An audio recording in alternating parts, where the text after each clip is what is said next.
bloodiest and cruelest campaign of World War II rages on a small island the size of Los Angeles, the Battle of Okinawa. As war winds down in Europe, here on this little piece of land in the middle of the Pacific Ocean, the United States and Japan face off in an agonizing conflict that will change the course of history.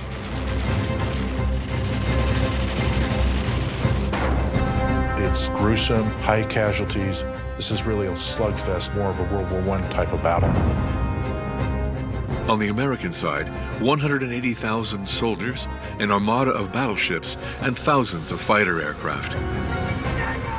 On the other, 120,000 desperate Japanese ready to die for their country. You had to be willing to sacrifice your life for the emperor. That meant you were a good Japanese citizen. General Buckner leads the American army against General Ushima on the Japanese side. The two officers will fight to the bitter end. Almost everything was wiped out. It was a massive, destructive battlefield. Over 3 grueling months in 1945, the horror and violence reached their peak. April sees massive kamikaze attacks against the American fleet. That's the costliest battle in U.S. Navy history. In May, fierce battles rage in the mountains. The Americans called the south side of the hill the Bloody Mountain. And in June, the rainy season brings new torment to the ground troops. You end up with feet of mud that go down and down and down. Now, through rare archival footage, you're about to relive the decisive moments of the crucial battles, day by day, and as if you were there in the trenches. How was the landing on the island of Okinawa planned? Which Japanese strategies took the American generals by surprise? And what tipped the fate of certain key battles? It's the one big mistake that the Japanese make on the defense of the island. This is the story of the Battle of Okinawa, 82 days of combat that turned a small Pacific island into a hell of fire and blood.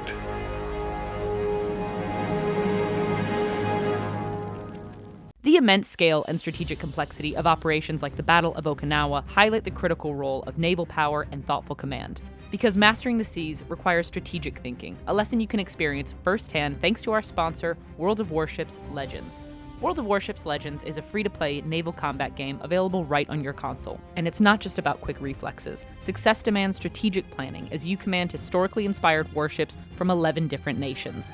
Whether you prefer swift destroyers launching surprise torpedo attacks, versatile cruisers, powerful battleships, or commanding the skies with aircraft carriers, there's a vessel for your playstyle.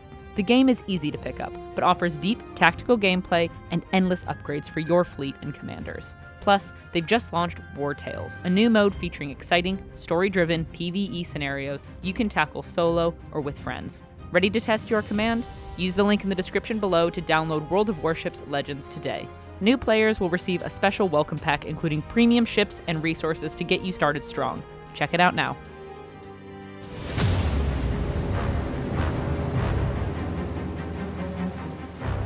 East China Sea, 5:30 a.m. On this particular Easter Sunday, 1,300 American and British warships, including 12 aircraft carriers and 7 battleships, are sailing towards the island of Okinawa. A super-powerful air-sea task force is ready to unleash countless bombs on the island in order to land and take it from the Japanese. The code name for this mission is Operation Iceberg. It is the largest assault of the entire Pacific campaign.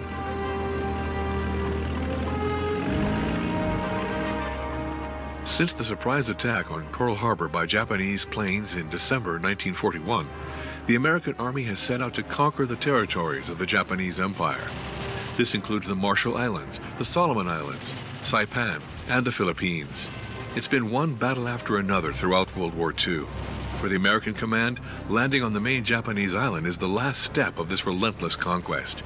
After the Battle of Iwo Jima, the last islands remaining to be seized are in the Okinawa archipelago, located a mere 700 kilometers south of the Japanese coast.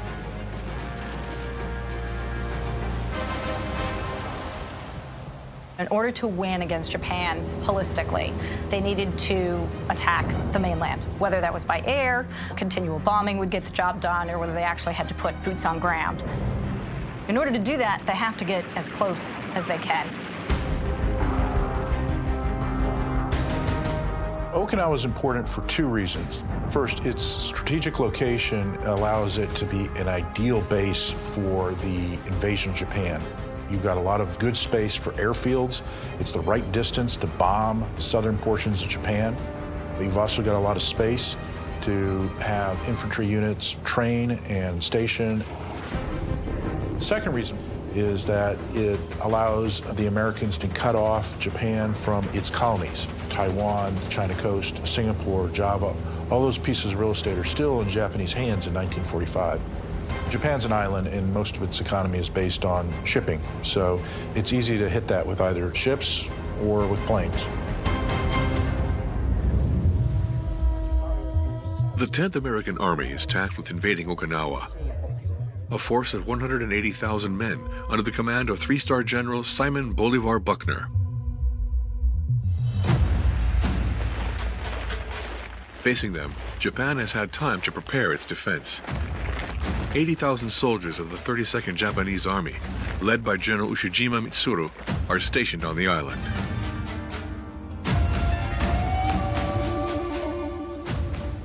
The population is also enlisted, as 40,000 civilians will fight alongside the soldiers. Japanese troops come over and they mobilize the entire island. And I mean, every man, woman, and child is supposed to build fortifications and airstrips, and all their farming is supposed to feed the troops. And they're supposed to be prepared to fight and enlist to fight. The Japanese general staff already knew that their army would be decimated in Okinawa. The main mission of the troops was to buy some time.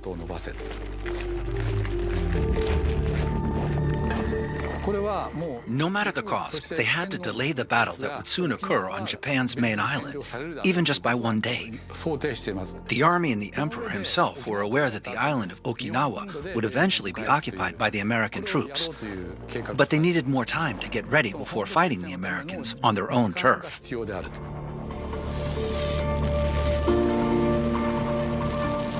The Japanese wanted to inflict a lot of casualties on the Americans. That was basically their main strategic objective in fighting the battle. The American General Staff decide to land on the western part of the island, on a coast stretching 8 kilometers south of Cape Zanpa, near the village of Hagushi. There, the reef is shallow, and several beaches run along the coastline. During low tide, their width reaches 45 meters, which is ideal for troop landing.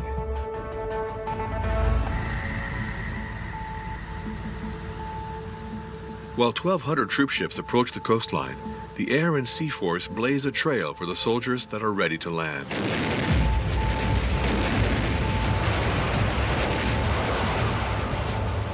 "40,000 shells, 30,000 rockets, and airdropped napalm. The fires of hell are unleashed on Okinawa.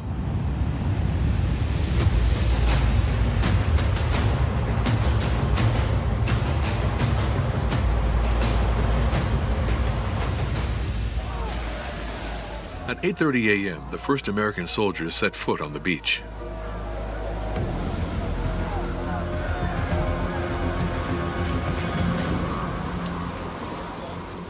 But as the soldiers are expecting to meet the fire of Japanese defense, the surroundings are unusually quiet.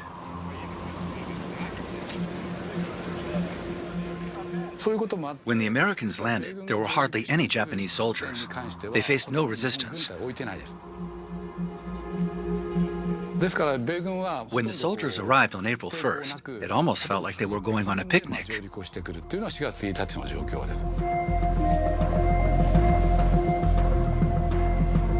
landed, they walked in, it was really quiet. Soldiers and Marines alike were like, wow, this is relatively easy. There's no resistance there along the beach. You literally see soldiers marching inland, standing upright. And the Americans are getting lodged on the island, and they're like, what is the Japanese general doing? And the answer is, I don't know, but we'll take advantage of it.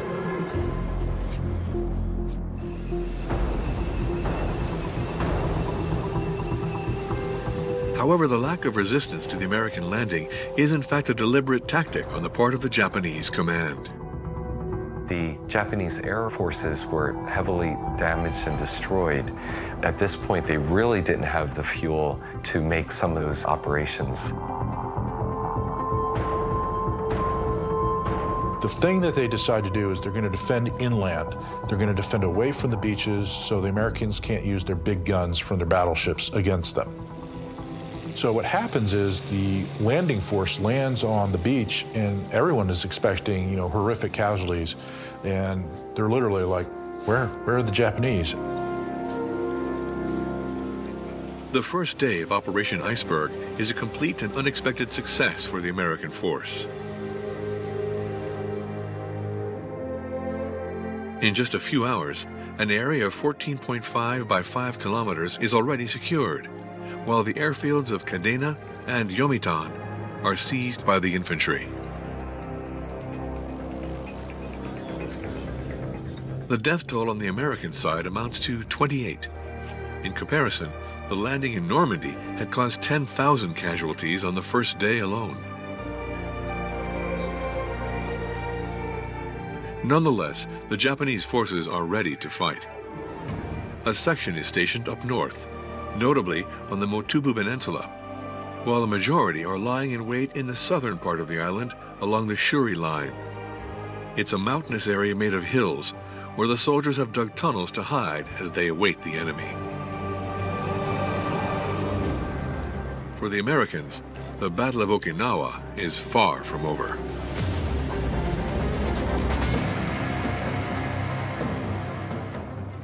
On the second day of the invasion, the American soldiers start progressing inland. 4 Army divisions head south, while the invasion of the North is entrusted to 2 Marine divisions, facing a very weak resistance. Before long, the entire west coast, all the way to Cape Zanpa, is occupied, and the troops march towards their next objective, the Motubu Peninsula.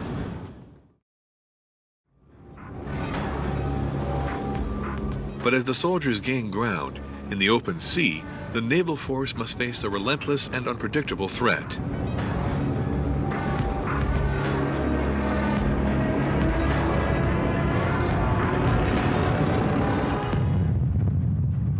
The kamikazes.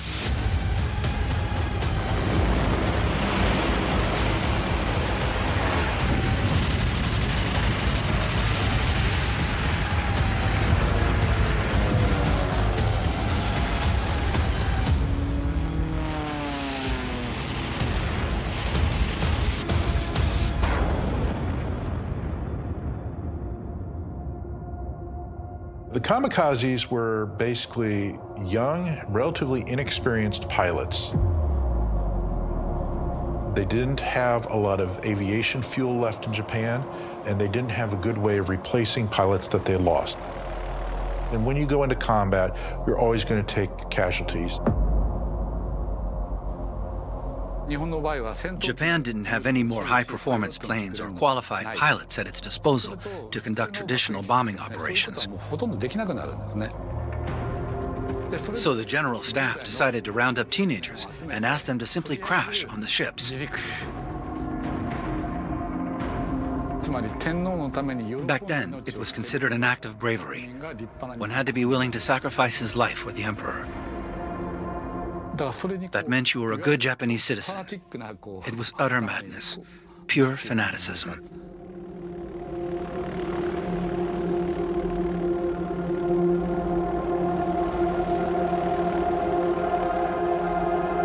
These guys are often flying on their kamikaze missions with 10, 15 hours in the cockpit, which is not a whole lot. The idea is that the kamikazes will basically find and hit a U.S. ship, carriers and battleships. U.S. aircraft carriers are not particularly well armored. There's the USS Franklin, which is almost taken out, and there's the USS Enterprise. The Franklin basically is toast. It is ruined as a ship. They took out about 30 destroyers during the battle. 5,000 dead, another 5,000 wounded. That's the costliest battle in U.S. Navy history.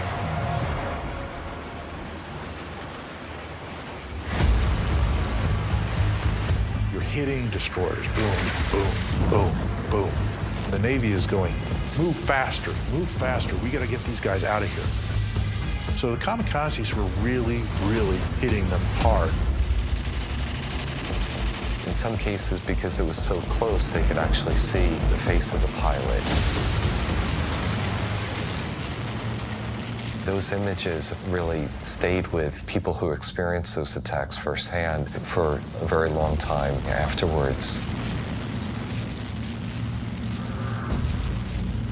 Along with its fighter planes, the Japanese Army also uses small suicide boats called shinyo that are riddled with explosives and maneuvered by a single man.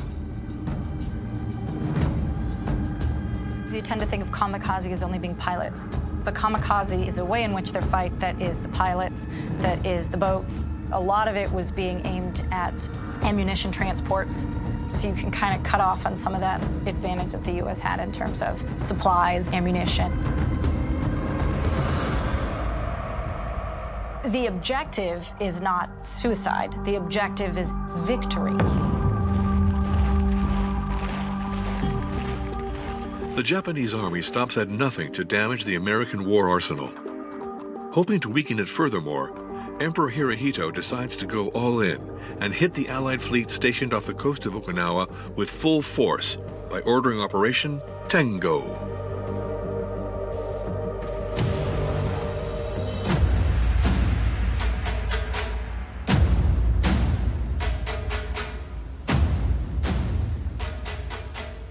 Only 6 days into the invasion of Okinawa, an armada of warships leave the coast of Japan and head towards the archipelago.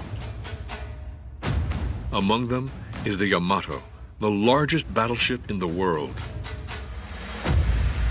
The Yamato was a magnificent ship, and it was something that was also the pride of Japan, too. It's 863 feet, 69,000 tons, and it had 9 18-inch guns, which is a little bigger than what even the U.S. has. This is about all they have left. So they send the Yamato down to Okinawa, and the idea was ram it onto the beaches of Okinawa, point its guns out towards sea, and shell the crud out of the American invasion fleet. Problem with that is we have radar pickets, we have submarines doing picket duty, and they see the Yamato coming.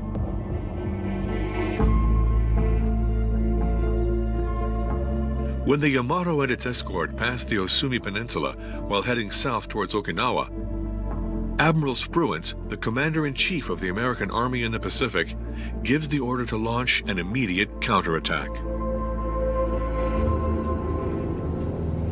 Admiral Raymond Spruance says, I want to kill that battleship, but I do not want to get in a battleship fight where they might actually win, or they might take a couple of my guys with them. So he basically sends airplanes off his carriers.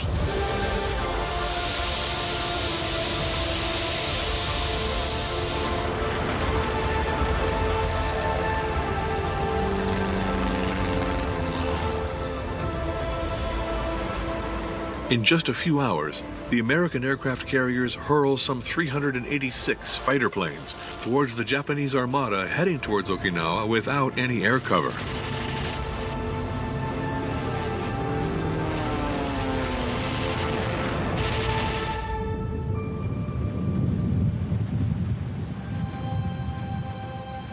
Despite the firepower of the largest battleship of the world, the Yamato cannot withstand the violence of the attack. On that day, the entire crew of 3,000 men perish. The biggest, baddest ship never fires a shot in anger. Goes down, completely militarily ineffective. Sunk north of Okinawa. Its sinking was a huge emotional loss to much of Japan, too. So much was symbolized in that ship, a whole national effort to build that size vessel. Operation Ten-Go is a complete failure for the Japanese Army. They've sacrificed the jewel of their naval force without causing any damage to the enemy.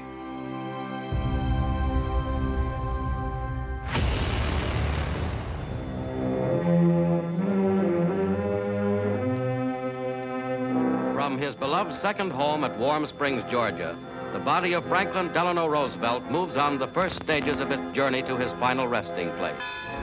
Scores of sufferers from infantile paralysis sorrowfully bid farewell to their great friend and benefactor. With the destruction of the Yamato, the American Army wins a key victory against Japan. But meanwhile, the United States are struck by the sudden death of President Franklin Roosevelt. The entire world is grieving. The troops on Okinawa also pay tribute to the late president. But the Japanese General Staff used this event in an attempt to destabilize the troops. They sent to the field a propaganda pamphlet written in English. To all American officers and men, we must express our deep regret over the death of President Roosevelt. The American tragedy is now raised here at Okinawa with his death.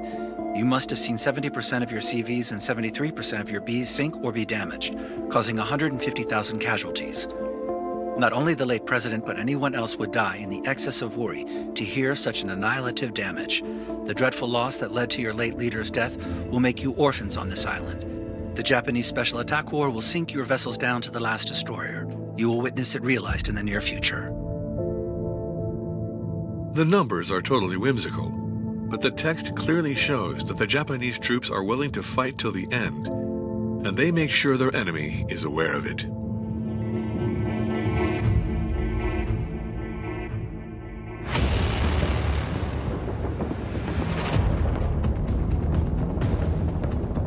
On the island, the battles have been raging for nearly 3 weeks. The invasion force faces a fierce resistance from the outposts of the Shuri Line, preventing further advance in the south. In the north, the progressing troops reach Cape Hido.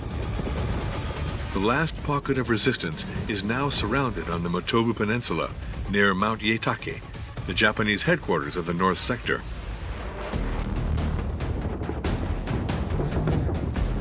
Harassed by the Marines, their defense is reduced to nothing. With victory in sight, the General Staff decide to set out for a new objective, the small island of Iwo Jima, located less than 3 kilometers from the coast.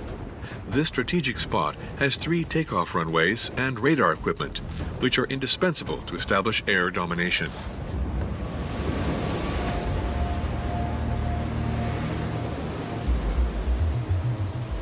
However, the geography of the island makes its invasion extremely risky. Japanese soldiers have taken refuge inside of tunnels dug deep into the mountain of Iwo Jima. The GIs must climb under enemy fire coming from above, one of the most dreaded situations for military men.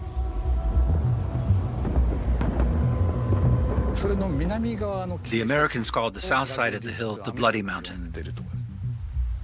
The Japanese army had been stationed there long before their arrival. This is where the most violent battles took place.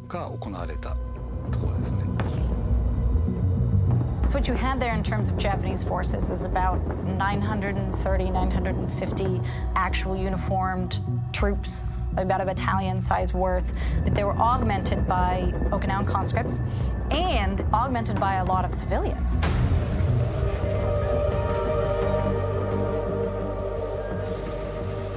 Several months before the battle began, the Japanese army had undertaken a brainwashing operation of the civil population on all the islands of the Okinawa archipelago. Propaganda pamphlets had been distributed with the intention of scaring the residents. The indoctrination was not just about where your loyalty should be in a sense of civic duty, but was also a very strong propaganda piece about how evil the Americans were and how death at their hands would be so torturous and painful and drawn out that it is far better to jump off a cliff and get it over quick.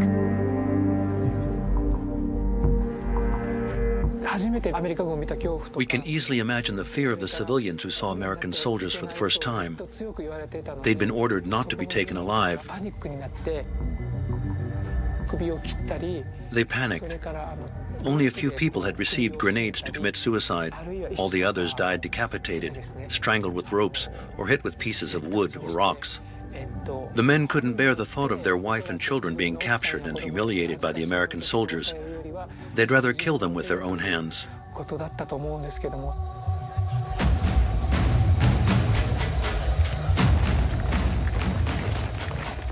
On the island, over 3,500 civilians are prepared to face the invaders.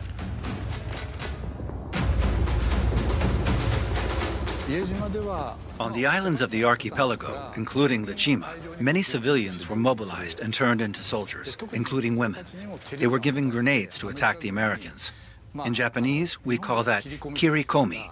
It means suicide attack.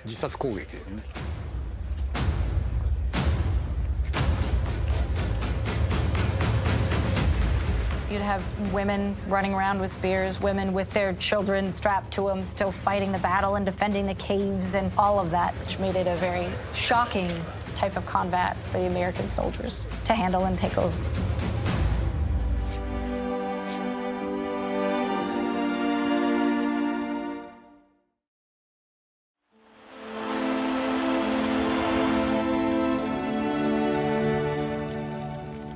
To a Japanese person, nothing is worse than shame. Retaining one's dignity is as important as one's life. The people were told that being captured was a humiliation and that had to be prevented at all costs. That's what the civilians believed because that's what they were taught.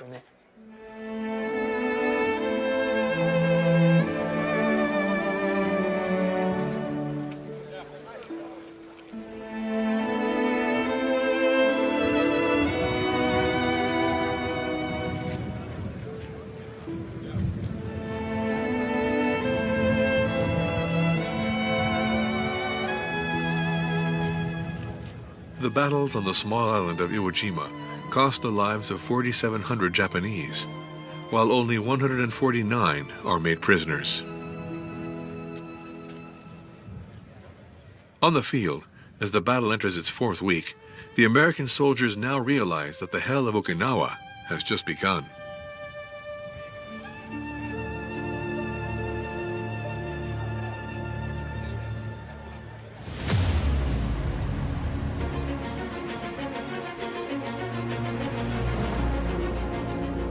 On the main island of the archipelago, the north is now entirely occupied by the Americans.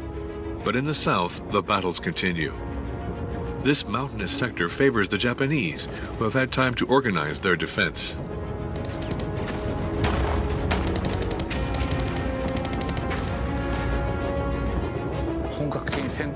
The Japanese troop arrived in Okinawa between August and September of 1944. That's about 6 months before the Americans, who got there in April of the following year. During that period, the soldiers dug several tunnels by hand.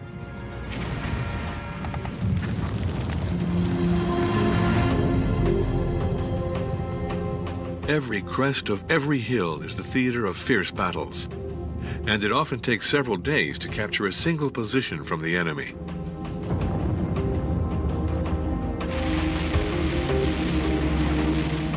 They use tanks, mortar rounds, and flamethrowers. And yet, despite the devastating power of the American army, it seems almost impossible to drive the Japanese soldiers out of their hiding places.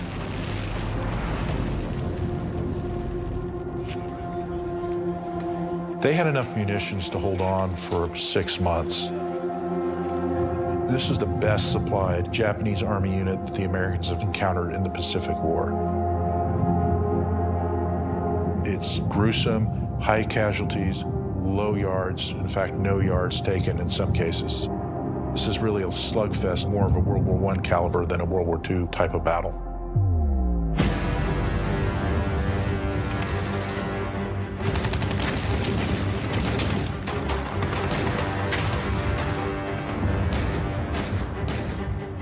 On April 24th, after 2 weeks of attempts, the Americans finally succeed in seizing Kakazu Ridge, a crest only 100 meters long. That day, the entire Makinado line finally falls. It's the first of 3 Japanese defense lines. The Japanese had all these defensive positions prepared, so even though they'd breached the main line, there's still other ones and other ones and other ones. The idea is, we're going to make this costly, and you're going to die, and then your friends are going to die, and then their friends are going to die. If you want Okinawa, fine, but you're going to pay a very heavy price in lives to take this island. As the battle soon enters its second month, the American soldiers' morale reaches a new low.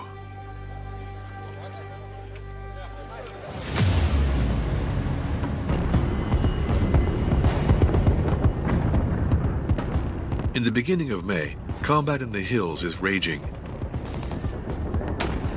The Americans are faced with a fierce resistance that immobilizes both camps' positions on the field.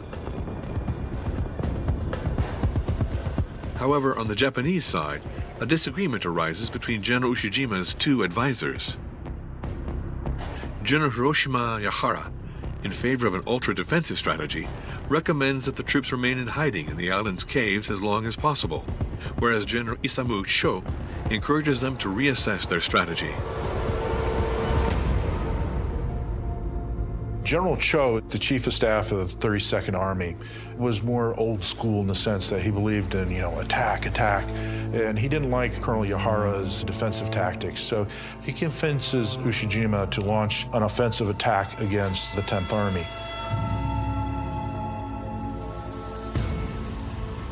The counteroffensive is based on 2 simultaneous moves involving a 3,000-man brigade supported by tanks that will hit the center of the American lines, while an amphibian assault on the back coasts creates a diversion.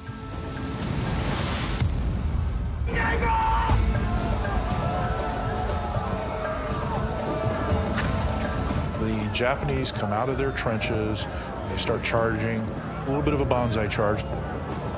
They were dug in and they give that up, and they're out in the open, and it ends badly for these guys.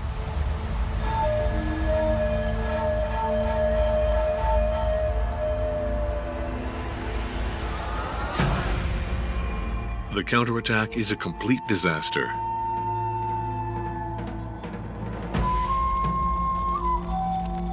The Americans managed to destroy dozens of Japanese heavy weapons. As for the amphibian troops supposed to attack the coasts, they are annihilated at sea without leaving a single survivor.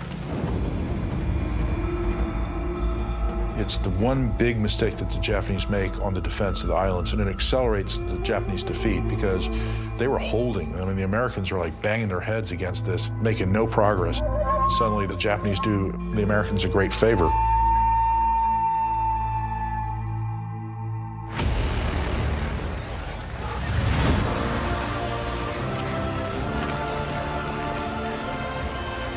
On May 8, 1945, victory is declared in Europe.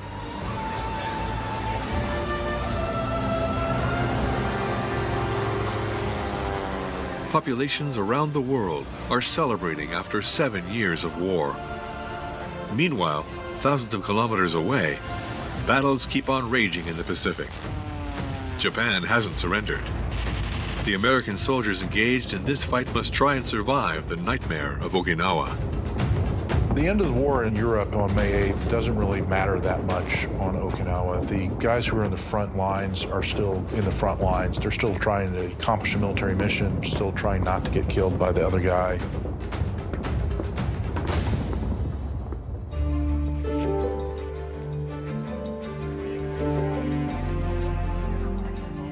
On the field, the soldiers are settling in.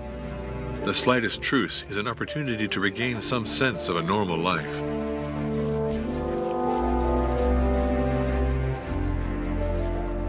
However, quiet moments are short-lived for the soldiers.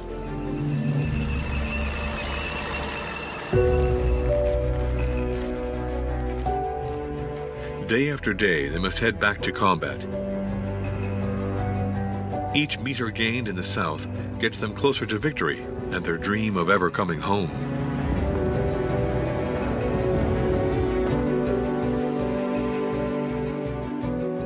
Dakeshi, Wana, Sugarloaf Hill, Horseshoe Hill, Half Moon Hill, Konako Hill. The southern Japanese outposts fall one after the other at the expense of heavy American casualties. Meanwhile, on the west coast, the American forces are now getting closer to the next goal of Naha, the island's capital.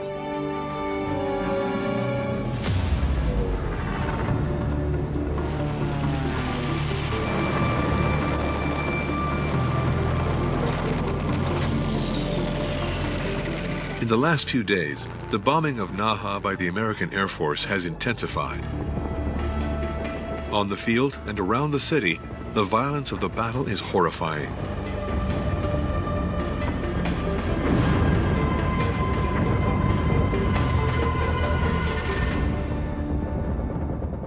The Battle of Okinawa was described by a war correspondent as a succession of days in hell. In the hills surrounding Naha, as well as downtown, the advantage kept changing sides. One day, the American army dominated, the next, the Japanese would get back on top. The battle was so fierce that many American soldiers went mad.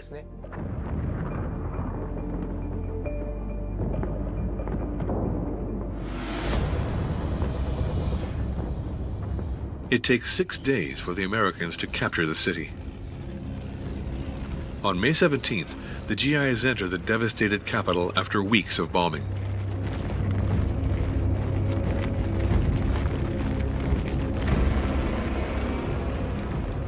But even after the fall of Naha, the soldiers must face a new enemy, just as fearsome as it is destructive: the rain.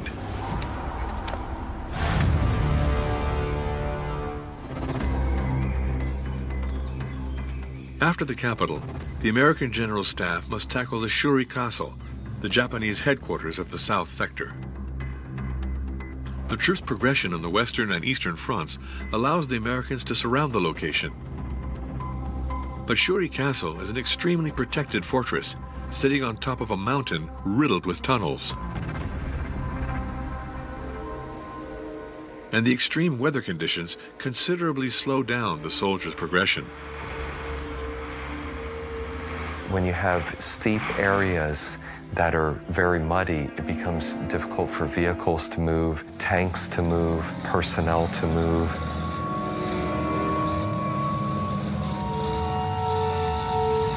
But it's a lot more than just being wet. The ground itself becomes extremely saturated and never totally dries out.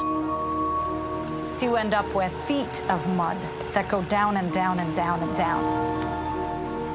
Supply becomes extremely difficult to get through. The Marines actually are hand-carrying supplies in because they cannot get the trucks to transport in there by any means.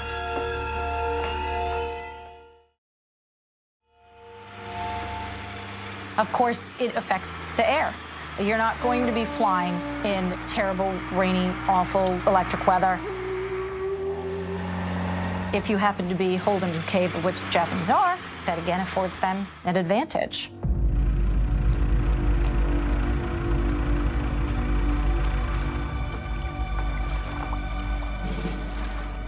For several days, while Shuri Castle is surrounded by the American army, both camps are paralyzed by mud. Any attack would be doomed to failure.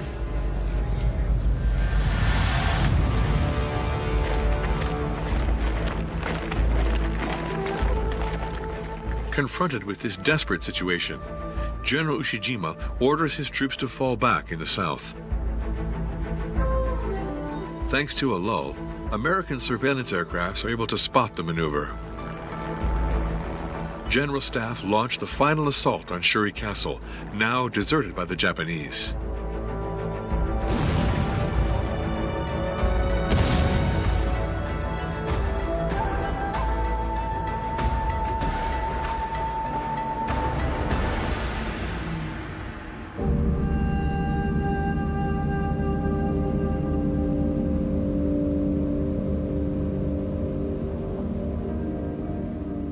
On May 29th, the site is captured, and the American flag finally flies over one of the most protected places of Okinawa. General Buckner, commander of the American invasion forces, decides to reach out to his Japanese rival directly. Late May, General Simon Bolivar Buckner Jr., the commanding general of the 10th Army, sends a letter to General Ushima. Basically says, General, let's end the bloodshed. I've taken the key parts of the island. There's really no reason to keep fighting. In this unprecedented letter in the history of war, General Buckner offers an honorable exit to General Ushima, hoping to end a battle the latter cannot win. But for the Japanese commander, victory was never the goal. The strategy always had been to inflict as many casualties on the Americans as possible. If they want to take Okinawa, they're going to take it. We don't have the resources to drive them off, but we're going to increase this cost bit by bit, forcing them to take every ridge and every line.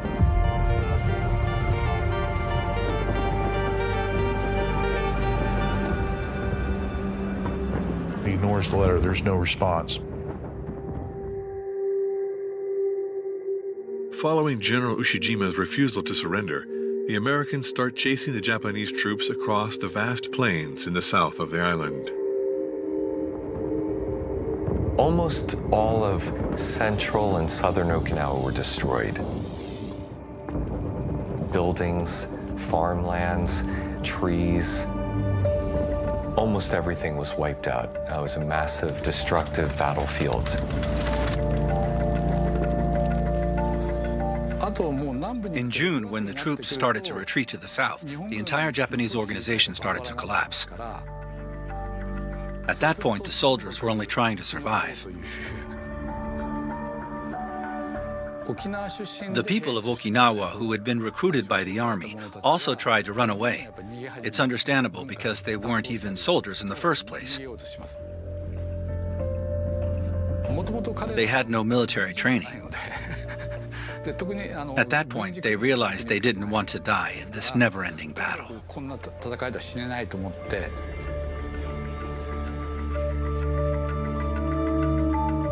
Abandoned by their own country's military, the civilians are left to their own devices. They're faced with three options: follow the orders given by the army and commit suicide to avoid being taken prisoner, run away and risk to die of hunger or sickness, or surrender to the Americans. The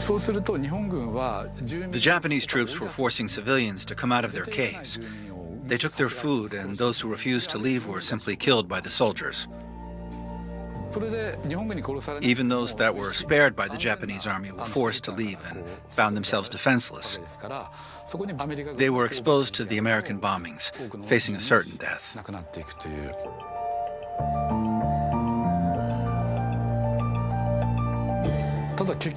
There was mud everywhere, which made it very difficult to walk. Most of the testimonies gathered from the residents say they had no other choice than to leave the wounded and the elderly behind, as they couldn't keep up.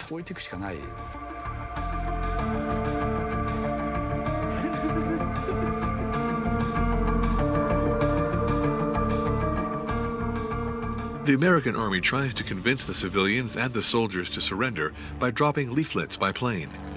They contain testimonies, allegedly written by Japanese soldiers, saying that those who accept to stop fighting won't be harmed. Hundreds of soldiers have surrendered, including high-ranking officers. There's no reason to be ashamed. Instead of killing or mistreating us, the Americans treat us the same way they do their own soldiers. Once peace is restored, your family will be happy to know you're still alive.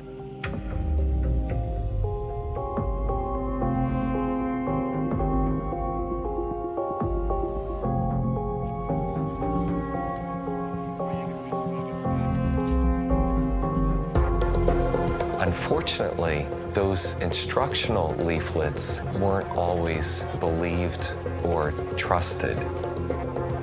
Even if somebody may have been influenced by it and wanted to do it, for whatever reason, they hesitated from doing it.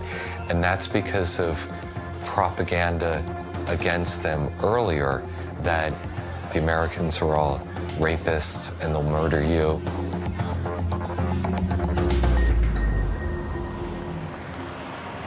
Several thousand residents are made prisoners anyway. They realize that those they were conditioned to fear are actually helping them.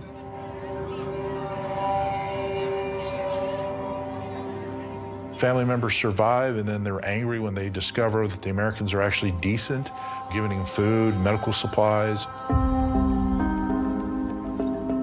Since the capture of Shuri Castle, the Japanese forces have been retreating. A major section is stationed on the Oroku Peninsula, while the rest occupies a defense line at the base hills of Yaiju, Yuza, and Mizado. The Japanese positions are getting weaker with each passing day. The progression of the American army is inexorable. The Oroku Peninsula is finally captured on June 13th, Mount Yeju on the 14th, and Mount Yuza on the 16th. The very last of the Japanese forces are hiding in the natural caves in the far south of Okinawa, notably on the Kenichi Ridge and the hill of Mabuni.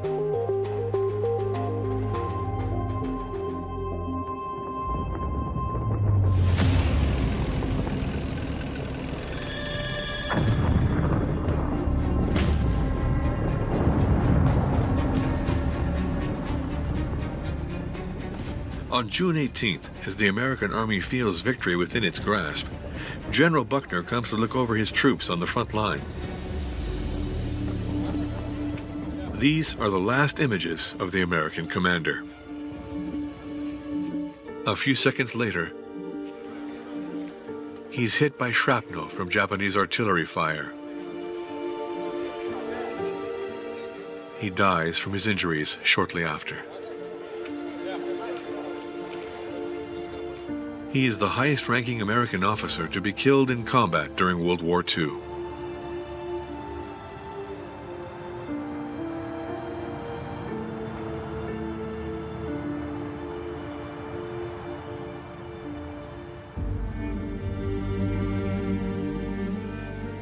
Three days later, American soldiers discover the body of General Ushima in a cave of the Mabuni Hill. The Japanese general had resorted to a ritual suicide known in Japan as seppuku.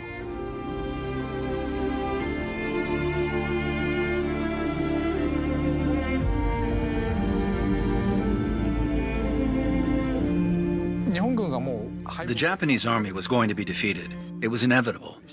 Given the situation, there was no way he could return to Japan alive. That was the rule in the Japanese army.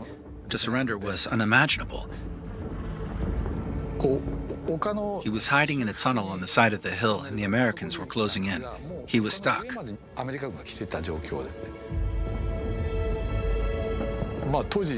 In those days, army commanders committed suicide to avoid dishonor.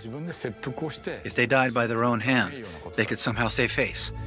That's why he opted for the seppuku.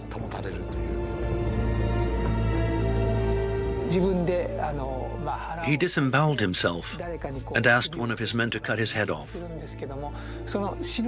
But before he died, he ordered his men to fight until the end and to not get caught alive.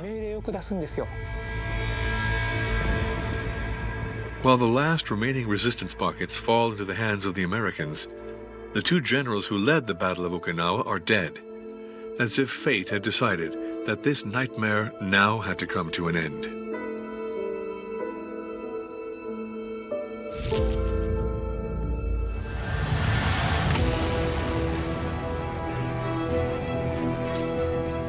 On June 22, 1945, after 82 days of combat of gruesome violence, the Battle of Okinawa is officially over. There was obviously an immense amount of pride and relief that it had been seized. Maybe slightly off schedule, but it had been seized. And that the U.S. was in the prime position to be able to strike out against mainland Japan. 10th Army staff is starting to look at maps of Honshu and figuring out how can we land, where can we land, getting ready for the next big operation. And at that point in time, the invasion of Japan is scheduled to basically be November of 1945. So you only have about 2 months to get ready.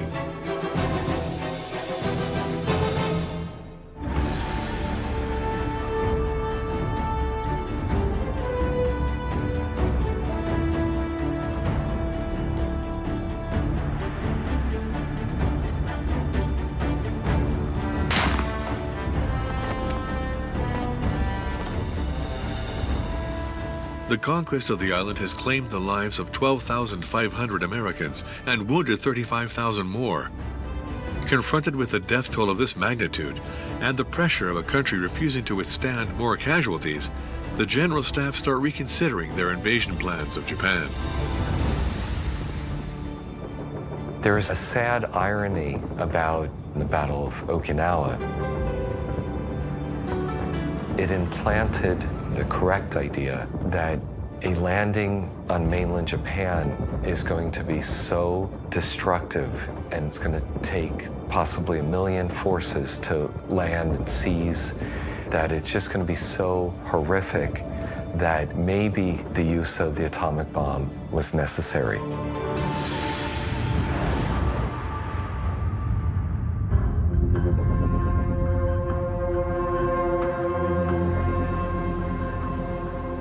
"45 days after the capture of Okinawa, the United States end the war with Japan by dropping 2 atomic bombs on the cities of Hiroshima and Nagasaki.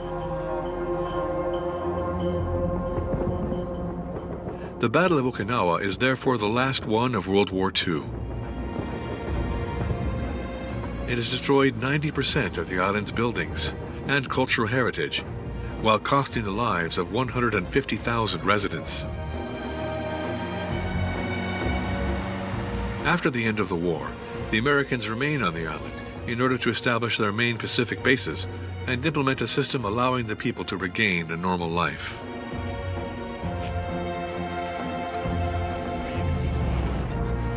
Okinawa is later returned to Japan in 1972, but the Americans continue to maintain at least some presence. Okinawa represents only about 0.6% of Japan's total territory. It's not even 1%, yet 70% of U.S. military bases in Japan are concentrated there.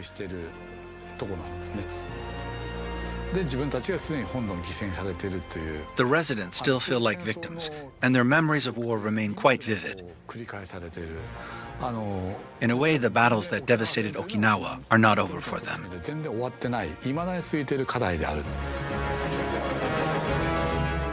On Okinawa, the scars left by 82 days of gruesome battles will likely never disappear.